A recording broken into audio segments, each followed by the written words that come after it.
નમસ્તે મિત્રો.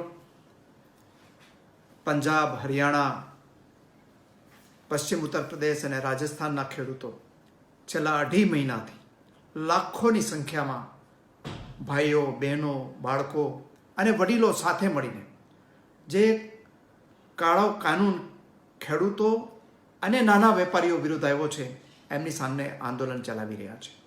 છેલ્લા 15 દિવસથી તેઓ લાખોની સંખ્યામાં પોતાના ઘરબાર છોડીને કડકડતી ઠંડીની અંદર દિલ્હીની અંદર 4 રસ્તા ઉપર આવીને બેઠા છે.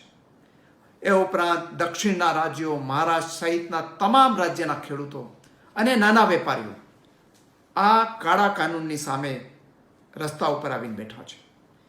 આ જે કાળા કાનૂન છે એની અંદર જો એનો અટકાવવામાં ના આવ્યા તો આવનારા દિવસોની અંદર મોટી કંપનીઓ છે ખેતરો ભાડે રાખીને ભાડાના નામે અને પાક ભાડે રાખવાના નામે આપણા ખેતરોનો કબજો લઈ લેશે અને આપણી ખેતી છે, મામૂલી જમીન છે, એ આપણા હાથમાંથી ચાલી જવાની છે. એ ઉપરાંત જે વેપાર નાના વેપારીઓ પાસે છે અને ખેડૂતો છે એને વેપારી પસંદ કરવાનો અધિકાર છે માર્કેટિંગ યાર્ડની અંદર, એ જૂટવાઈ જઈને મોટી કંપનીઓને માર્કેટિંગ યાર્ડ શરૂ કરી નાના માર્કેટિંગ યાર્ડ ભાંગી નાના વેપારીઓને ભાંગી અને આખું ખેત ઉત્પાદન છે એનો વેપાર અને એનો સંગ્રહ પણ મોટી કંપનીઓ પાસે આવી જવાનો છે. અને એ ઉપરાંત ગ્રાહકોને, નાના વેપારીઓને અને ખેડૂતોને ખૂબ મોટું નુકસાન જવાનું છે. ખેડૂતોને જે ટેકાના ભાવની વ્યવસ્થા છે એ સંપૂર્ણ નાબૂદ થઈ જવાની છે.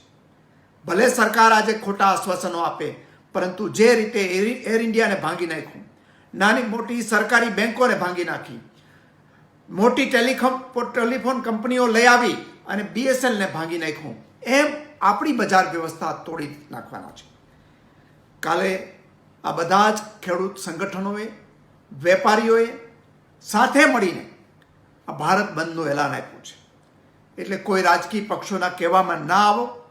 આવતીકાલે એક દિવસ આપણે સૌ ધંધા રોજગાર બંધ રાખી અને ભારત બંધને સહયોગ આપીએ.